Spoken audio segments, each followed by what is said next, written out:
ওয়াকফ প্রত্যাহারের দাবিতে ফুরফুরা শরীফের সকল পীরজাদা ও পীর সাহেব মুসলমান সমাজ একসঙ্গে জোটবদ্ধ হয়ে পথে নামতে চলেছে। এই মিটিং থেকে কি বার্তা দিলেন পীরজাদা সানাউল্লাহ সিদ্দিকী? সরাসরি দেখতে থাকুন PBS বাংলার পর্দায়। আপনাদের কি বার্তা থাকছে?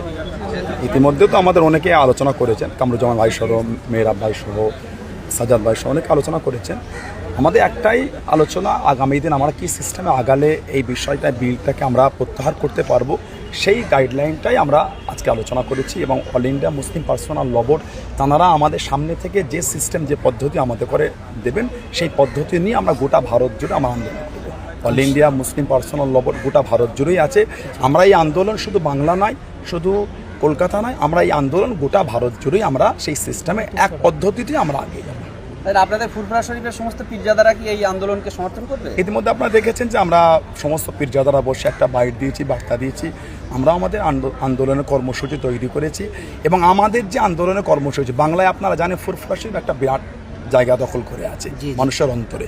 সেই জায়গা থেকে দাঁড়িয়ে আমরা ইয়ং জেনারেশন যারা আছি, মুরব্বীদের অনুমতি নিয়ে, তাদের বার্তা নিয়ে আমরা ভাইয়েরা এক জায়গায় হয়ে আমরা আমাদের একটা আলোচনা তৈরি করেছি এবং সেই আলোচনা তৈরি করে আমরা সেই জনগণকে নিয়ে, জনবলকে নিয়ে অল ইন্ডিয়া মুসলিম পার্সোনাল ল বোর্ড আমরা কাঁধে কাঁধ মিলিয়ে সমস্ত স্বেচ্ছাসেবী সংগঠন, জাতি, ধর্ম, বর্ণ, শুধু মুসলিম না, সমস্ত সম্প্রদায়কে নিয়ে। কেন এটা আমাদের লড়াই হয়েছে সংবিধান বাঁচানোর লড়াই।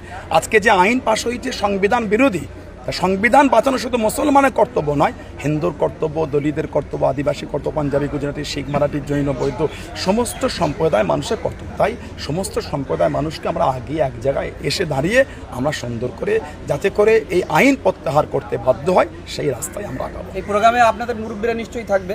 অবশ্যই থাকবে, কেন? এটা ইমানি দায়িত্ব আমাদের। জি জি। একদিকে আপনার দেশ, একদিকে আমার ইমান।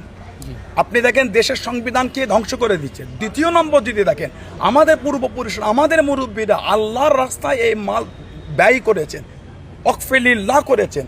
তা আল্লাহকে খুশি করার জন্য যে মাল আল্লাহর রাস্তায় দান করেছেন, সেই মালের ওপর কেউ হস্তক্ষেপ করবে, এই মালকে আমার হেফাজত করা প্রত্যেকটা মুসলমানের ইমানি দায়িত্ব।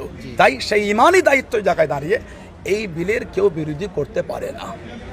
কথা বুঝতে পারছেন? আজকে বিগত দিন যে বিল ছিল, সেই বিলকে আমাদের ফিরিয়ে দিতে হবে, সেই আইনকে ফিরিয়ে দিতে হবে।